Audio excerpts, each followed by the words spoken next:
Onu söyleyeyim mi?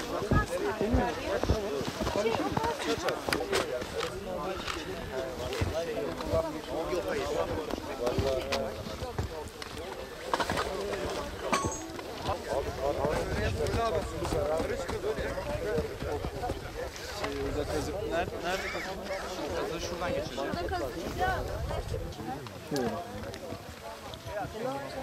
Adamsın, adam. Ne yaptın sen? Dağa bakarsa daha iyi. Baba söylemiştim. 8 tane yaptım. 2 tane de. Yapmak her şey mevcut.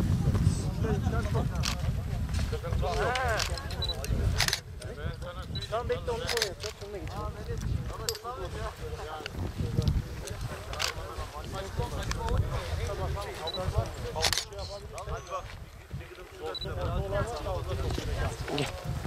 Tamam. Tamam.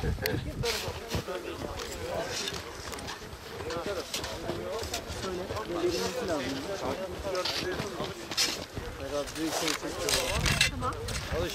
Abi daha mümkün çok böyle yani. Habertürk'e Ceren var bayağı. Bir şey vardı da bayağı iki aldı.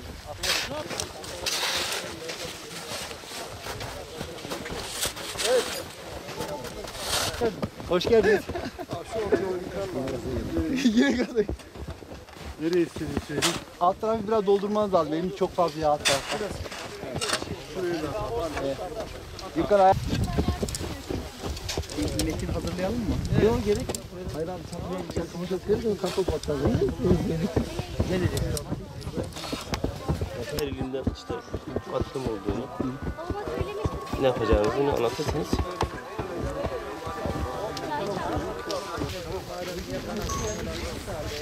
Neyse bu değil. Yayın içinde gelen çocuk o mu?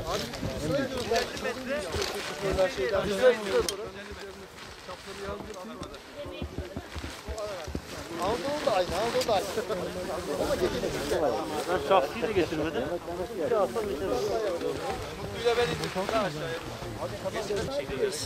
Alttan çek onları aslında. Gelin size bir girin. Cemre hadi hadi. Hep yalan. Ballı staj yiyor. Hacı abi kazıyor mu? Onlar hiç çıkmaz. Evde böyle lüks yok. Balı sütlaç. Mutlaka 2 mat, bir tanesi havalı. Değilse mutlaka havalı matın kullanılması öncelikle tercih edilmeli. İzolasyon açısından. Kafasıdır. Bu kartuşlara bunu yerleştirip Yemeklerinizi burada mı yapıyorsunuz? yemeklerimizi bunun içerisinde yapacağız. Yemeğimizi, çayımızı, kahvaltımızı. Sadece dışarıdan bir haftalık yiyeceğimizle geliyoruz.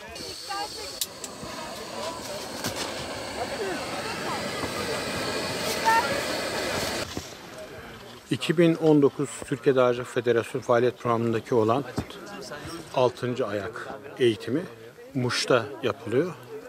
Kış gelişim eğitimi. Bir hafta boyunca arkadaşlar burada çadırda kalacaklar. İglo yapacaklar. Buzda düşme, kalkma, kramponla yürüyüş, iz aşma eğitimlerini alacaklar. Eğitim sonunda da yazılı sınav olacaklar. Başarılı olanlar bir üst kampa geçmiş olacaklar. İlimize bu faaliyet için Türkiye'nin değişik illerinden arkadaşlarımız geldi. Yaklaşık 116 kişi burada eğitimde olacak. Bunların 11 kişisi eğitim kadrosunda antrenör arkadaşlarımız. Bir tane idarecimiz var. Bir hafta boyunca eğitimde hep birlikte olacağız. Bu arada kış şartlarında eğitimimiz, kursiyerlerimiz kendilerine uygun çadırda kalırlar.